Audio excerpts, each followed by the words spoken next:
پہنچ جاتا ہے اور برے کام کرتا ہے، جہنم کے اندر پہنچ جاتا ہے، اللہ کے غصے کو چھیڑنے والا بن جاتا ہے۔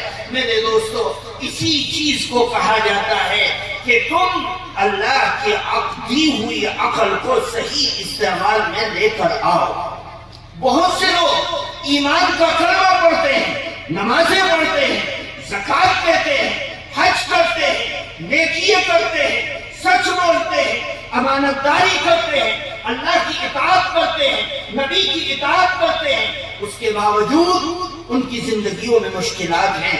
اللہ تعالیٰ جس ایمان کو تم نے اپنے سینے میں سجایا، جس قرآن پر تم ایمان لائے، جن نبیوں پر تم ایمان لائے، جس اسلام پر تم ایمان لائے، جس اللہ کی ذات، شکتی، طاقت، صفات، کلام پر ایمان لائے، یاد رکھو وہ بادشاہوں کا بادشاہ ہے، تمہاری محبتوں کو جانچ کر دیکھتا ہے، ٹٹول کر دیکھتا ہے۔ اسی کو قرآن میں کہتا ہے وَلَنَبْلُوَنَّكُمْ بِشَيْءٍ مِّنَ الْخَوْفِ وَالْجُوعِ وَنَقْصٍ مِّنَ الْأَمْوَالِ وَالْأَنفُسِ وَالثَّمَرَاتِ۔ اے لوگو، ہم تمہیں ایمان بھی ہم نے دے دیا اور تم دعوے کرتے ہو کہ ہم نبی سے محبت کرتے ہیں، تم دعوے کرتے ہو کہ ہم قرآن پر ایمان لاتے ہیں، تم دعوے کرتے ہو کہ ہم اللہ پر ایمان رکھتے ہیں، تم دعوے کرتے ہو کہ ہم اللہ کی طاقت کو مانتے ہیں۔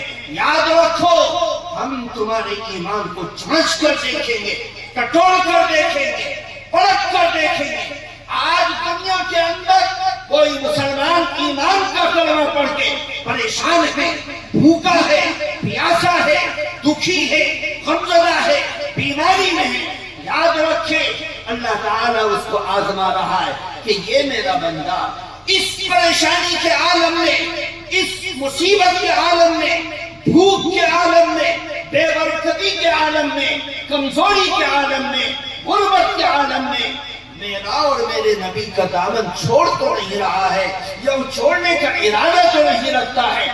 آج اللہ تعالیٰ آزماتا ہے تاکہ تم اس آزمائش کے اندر کھڑے اتر جاؤ۔ نبیوں کو آزمایا، صحابہ کو آزمایا، صائبوں کو آزمایا، رہبان کو آزمایا، عابدوں کو آزمایا۔ اللہ کا قرآن کہتا ہے ام حسبتم ان تدخلوا الجنة ولما يأتكم مثل الذين خلوا من قبلكم مستهم البأساء والضراء وزلزلوا حتى يقول الرسول والذين آمنوا معه متى نصر الله۔ ارے اللہ کی مدد کہاں ہے؟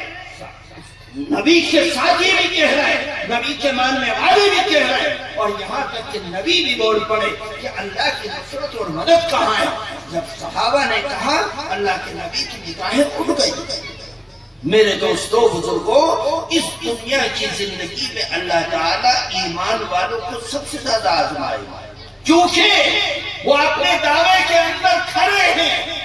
ان کے ایمان کا اندازہ ہوگا، عمل کا اندازہ ہوگا ان کی اس آزمائش میں کھڑا اترنے سے۔ ورنہ اللہ تعالیٰ اگر چاہتا تو نبی کے اوپر اسرت کے دروازے اور نبی کے اوپر پریشانی کے دروازے نہ کھولتا، لیکن نبی کو سب سے زیادہ آزمایا گیا۔ جو اللہ کے جتنا زیادہ قریب ہے اس کو اتنا ہی آزمایا گیا۔ نوح علیہ السلام کی قوم ان کو مارتی تھی اور اتنا مارتی تھی کہ ان کا جسم پتھروں اور کنکروں کے نیچے چھپ جاتا تھا۔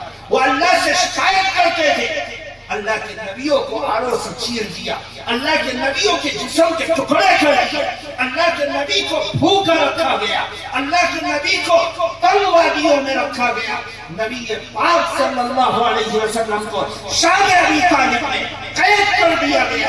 صحابہ پر آزمائشیں آئیں، اللہ کے نبیوں کے ماننے والوں پر آزمائشیں آئیں۔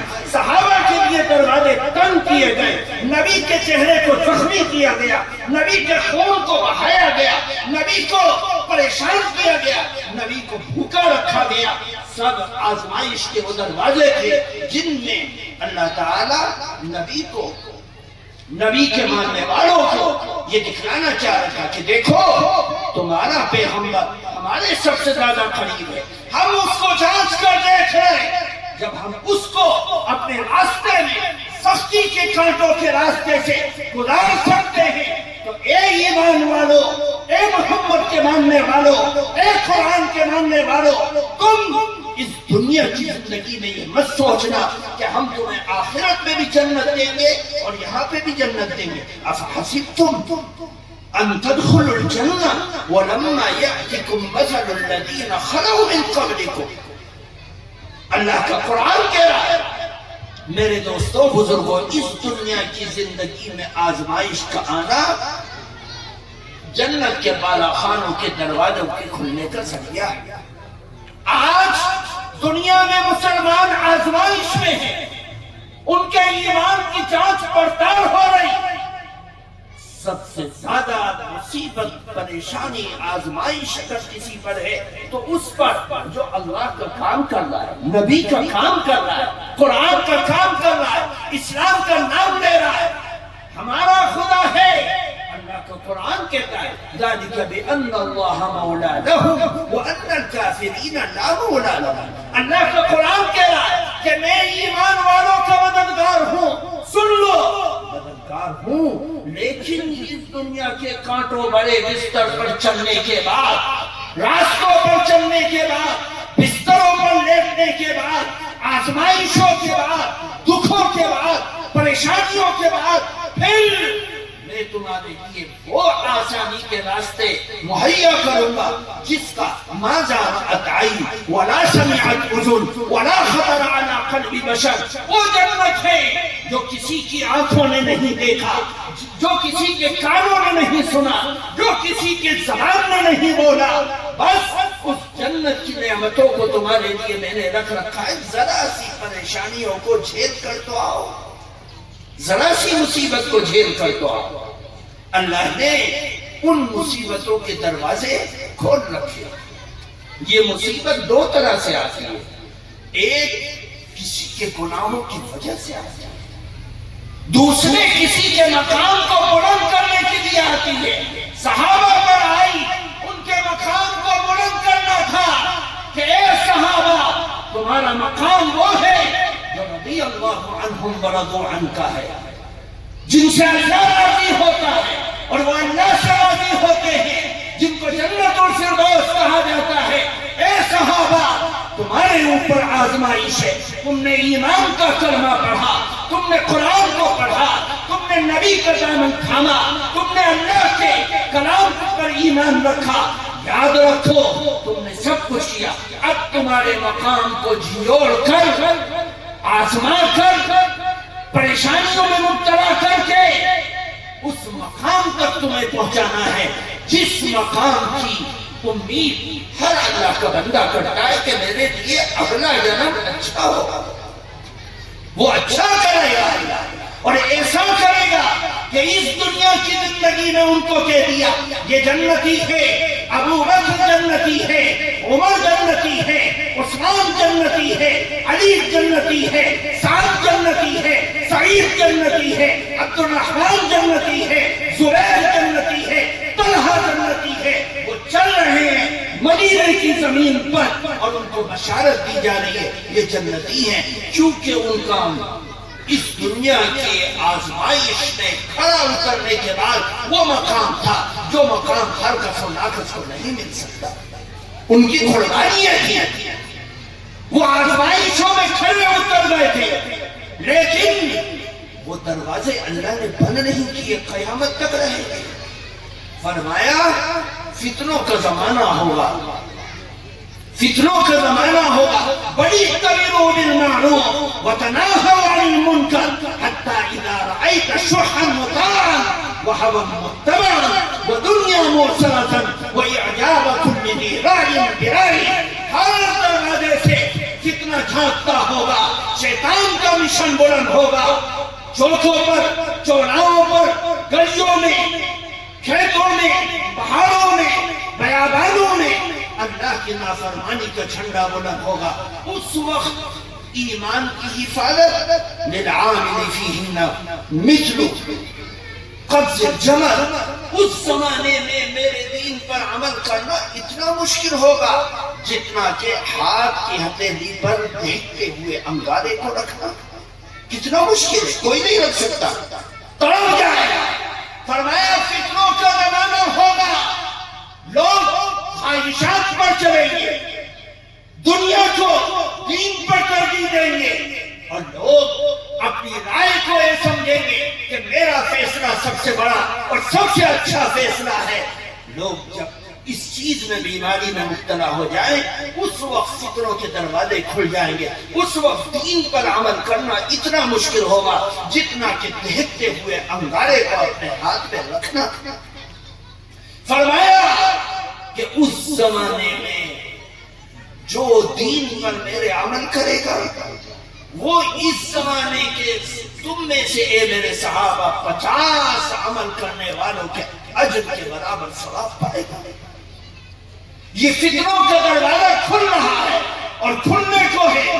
اس وقت ایمان کی حفاظت کرنے والے اور دنیا کے جھمیلوں سے اپنے آپ کو پاک کرنے والے، اللہ کی نافرمانیوں سے بچانے والے اور اللہ کے دین کی رسی کو مضبوطی سے تھامنے والے، سود سے، بیاض سے، دھوکے سے، جھوٹ سے، شراب سے اور نشہ خوری سے اپنی زندگی کو بچانے والا، جو بچا کر اپنے آپ کو لے کر چلا جائے گا، اس کا اجر اللہ کے نبی کے زمانے میں فرما رہے اے میرے صحابہ، اس زمانے میں تم میں سے اگر کوئی آدمی دین کے 99 حصے پر عمل کرے اور ایک حصہ چھوڑ دے، پکڑا جائے گا، پکڑ لیا جائے گا۔ اور ایک زمانہ آئے گا جس زمانے میں اگر کوئی شخص دین کے 99 حصے کو چھوڑ کر ایک حصہ مضبوطی سے تھام کر عمل کر لے، جنت میں چلا جائے گا۔ میرے دوستو، اس فتنے کے زمانے میں سب سے زیادہ دنیا کے حالات کو دیکھ کر اپنی لائن تبدیل مت کرو، لوگوں کی زبان کو دیکھ کر اپنی سوچ تبدیل مت کرو، لوگوں کے غلط نظریے کو دیکھ کر اپنے نظریے کو تبدیل مت کرو، اللہ کے قرآن سے مضبوطی سے جڑے رہو، نبی کی سنت سے مضبوطی سے جڑے رہو۔ یاد رکھو، دنیا کی کوئی طاقت تمہارے ایمان کا بال بیکا نہیں کر سکتا جب تک کہ تم اپنی زندگی کو بدلنے کی کوشش نہ کرو۔ اس فتنے کے زمانے میں سب سے بڑا مجاہدہ یہی ہے کہ انسان کم سے کم اپنے اور اپنے بیوی بچوں کے ایمان کی حفاظت کر لے، اس کی فکر کر لے۔ اس فتنے کے زمانے میں جہاں ہر چیز ہمارے ایمان کو خراب کرنے کی کوشش کر رہی ہے، اس وقت ہماری ذمہ داری یہ بنتی ہے کہ ہم اس ایمان کو اللہ اور اس کے رسول کی سنت سے جوڑ کر چلیں، اس کی حفاظت کریں، راستوں کو، دکانوں پر بیٹھنے والوں کو لالچ دے کر، کھیتی کرنے والوں کو کرشی کارڈ کے ذریعے سے لالچ دے کر، دکانوں پر بیٹھنے والوں کو لمٹ کے ذریعے سے لالچ دے کر، کاروبار کرنے والوں کو لالچ دے کر ان کے ایمان و اعمال کو ضائع کرنے کا کام کرنے والے کر رہے ہیں۔ اب ایسی صورت میں اپنے ایمان کی حفاظت کرنے والا اگر حفاظت کر رہا ہے تو وہ سب سے بڑا ایماندار ہے، سب سے بڑا ایماندار۔ آج سے 50 سال پرانی بات ہے، حضرت شیخ زکریا رحمۃ اللہ علیہ کے پاس ایک شخص آئے، ایک عالم آئے اور فرمانے لگے حضرت میں فلاں عالم سے بیعت ہوں۔ آپ نے فرمایا پھر؟ ان کا تو انتقال ہو گیا، پھر؟ اب کوئی عالم ایسا نظر میں نہیں آتا جو ان جیسا میری نظروں کے اندر جانچ اتر سکے۔ فرمایا مولوی صاحب آج جو علماء ہیں، جو دیندار ہیں، ان کی قدر کرو، آنے والے ٹائم میں یہ بھی نہیں رہیں گے، تم ان سے بھی محروم ہو جاؤ گے، پھر تمہیں اپنے جیسا بھی کوئی دکھائی دے گا۔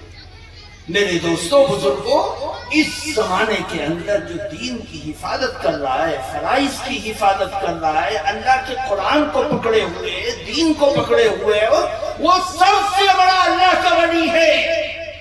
چراغ لے کر تلاش کرو، کہ ولیوں کی جھرمٹ میں چلے جائیں، جہاں دائیں اور بائیں اللہ کے ولی بیٹھے ہوں، خدا کی قسم یہ معصوم بچے جو قرآن کو پڑھ رہے ہیں اندھیری راتوں میں، دن کے اجالوں میں، آج وہ اللہ کے ولی ہیں، ان کو پڑھانے والے اللہ کے ولی ہیں، ان کو سکھانے والے اللہ کے ولی ہیں، محنت کرنے والے، چرک پھرک کرنے والے، چوکھٹ پر جانے والے، لوگوں کو دین کی بات بتلانے والے، جو بھی اللہ کے نبی صلی اللہ علیہ وسلم کی دین کی مخالفت نہیں کر رہا ہے وہ اس زمانے میں اللہ کا ولی ہے۔ میرے دوستوں، بزرگوں، اس چیز کو اپنی زندگی میں ڈالنے کی ضرورت ہے۔ بہت لوگ سمجھتے ہیں کہ یہ نہیں وہ نہیں اور یہ نہیں وہ نہیں۔ آج ہماری مسجد کا امام بے حیثیت ہے۔ جس مسجد کے امام نے ہماری فجر کی نماز کی گارنٹی دی، ظہر کی نماز کی گارنٹی دی، عصر کی نماز کی گارنٹی دی، اور 50 سال ہو گئے مسجد کے امام کے پیچھے نماز پڑھتے پڑھتے، وہ امام تو دل کتا دل بلی ہے، اور انٹرنیٹ پر پگڑی باندھ کر سینے سے کتاب لگا کر آنے والا وہ مولوی جس کے نام کا بھی پتہ نہیں، جس کے باپ کا بھی پتہ نہیں، جس کے خاندان کا پتہ نہیں، جس کے علم کا پتہ نہیں، جس کے پڑھنے اور لکھنے کا پتہ نہیں، جس کی سوچ اور فکروں کا پتہ نہیں، وہ ہمارا پیشوا اور امام بن جاتا ہے۔ یہ ہماری بربادی اور تباہی اور ضلالت کی بنیادی وجہ ہے۔ ہم اس میں جڑ رہے ہیں، ہم اس میں تباہ ہو رہے ہیں۔ ہم نے مسجد کا امام جس نے میری ماں کی نماز جنازہ پڑھائی، جس نے باپ کی نماز جنازہ پڑھائی، اس کو محض ایک کھیت کا نگہباں اور مزدور سمجھا کہ ہمارے پیسے سے پڑھ رہا ہے، امام صاحب یہ کیوں نہیں ہوا، امام صاحب یہ کیوں نہیں ہوا، اور جو جس کا ہمارے سے دور کا بھی واسطہ نہیں، ہاں بہت بڑے اچھے والے، اللہ والے، بہت بڑا عالم، اس نے ایسے کہا، وہ یہ بتلاتے ہیں، یہ ہمارے مولوی غلط بتلا رہے ہیں۔ اس سوچ اور فکر کی وجہ سے قوم اللہ سے بھی ٹوٹ رہی، رسول سے بھی ٹوٹ رہی، نبی کی سنت سے بھی ٹوٹ رہی، اور ایمان بھی ضائع کر رہی ہے، اپنی سوچ اور فکر کو بدل رہی ہے۔ یہ ہمارے نوجوانوں کے گمراہ ہونے کی بنیادی وجہ ہے۔ اس لیے میرے دوستوں، بزرگوں، اپنی زندگی میں اللہ اور اس کے رسول کی اطاعت کو بتائیں، اور وہ اطاعت کون بتلائے گا؟ تمہارے پاس اتنی فرصت ہے، تم سمجھ نہیں سکتے، پرکھ نہیں سکتے۔ ہاں، ہم نے قرآن کو پڑھا اور قرآن میں کہا گیا وَلَقَدْ يَسَّرْنَا الْقُرْآنَ لِلذِّكْرِ فَهَلْ مِن مُدَّكِرٍ۔ اللہ نے قرآن کو ذاکرین کے لیے، قرآن سے محبت کرنے والوں کے لیے آسان بنایا۔ وہ محبت کہاں سے لاؤ گے؟ جو قرآن کو سمجھ کر، قرآن کو جان کر آتی ہے۔ وہ محبت جبھی آئے گی جب کم سے کم قرآن کے الفاظ اور اس کے معنی ہمارے ذہن و دماغ میں اترنے والے۔ یاد رکھو، صرف قرآن کو پڑھنے سے آدمی مکمل ہدایت پر نہیں آ سکتا، اللہ کے علوم کو نہیں جان سکتا۔ صرف قرآن کا ترجمہ پڑھنے سے کوئی آدمی علوم دینیہ سے آراستہ پیراستہ نہیں ہو سکتا۔ قرآن کے پڑھنے سے بھی، اور قرآن کو سمجھنے سے بھی، اور قرآن کے دائیں اور بائیں جو اس کے شان نزول و شان ورود ہیں، جو اس کے واقعات ہیں، جو اس سے جڑی ہوئی چیزیں ہیں، جب تک ہم ان کو جانیں گے نہیں، اس وقت تک یہ قرآن ہمارے سینے میں نہیں اتر سکتا۔ ہم قرآن سے برکت لے سکتے ہیں، ثواب لے سکتے ہیں، محبت کر کے اپنے مقام کو بلند کر سکتے ہیں، لیکن کوئی آدمی یہ سمجھے کہ میں نے قرآن کو پڑھا اور قرآن کے ترجمے کو دیکھ لیا، اب میں عالم بن گیا، نہیں، تو عالم نہیں بنا۔ عالم جب بنے گا جب قرآن کے پیچھے جو واقعات ہیں، کس پس منظر میں یہ آیت آئی، کس واقعے کے تحت اللہ نے اس آیت کو اتارا۔ قرآن ایک دن میں نہیں اترا، توریت، زبور، انجیل چند گھنٹوں اور چند دنوں میں اتر گئے، لیکن قرآن 23 سال میں 6666 آیتوں سے زائد آیتیں آئیں، ان میں سے کچھ اللہ نے حذف کر دی، جو باقی رہی وہ ہمارے سامنے۔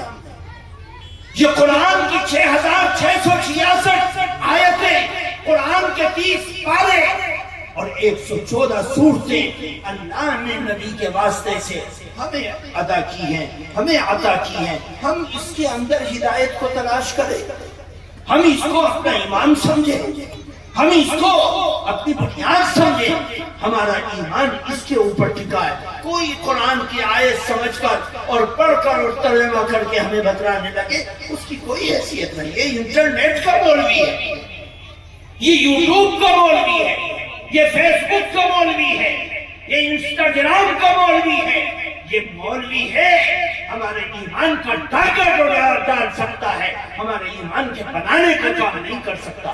نبی صحابہ کے درمیان میں تھے، وہ قرآن سناتے بھی، قرآن سمجھاتے بھی تھے، اور اپنی جوانی میں، بڑھاپے میں، کھانے میں، پینے میں، سونے میں، جاگنے میں، سفر میں، حضر میں، خوشی میں، غمی میں، رشتے ناتوں میں اس قرآن کا عملی نمونہ پریکٹیکل طور پر دکھلاتے تھے، جو آج تمہارے درمیان میں رہنے والے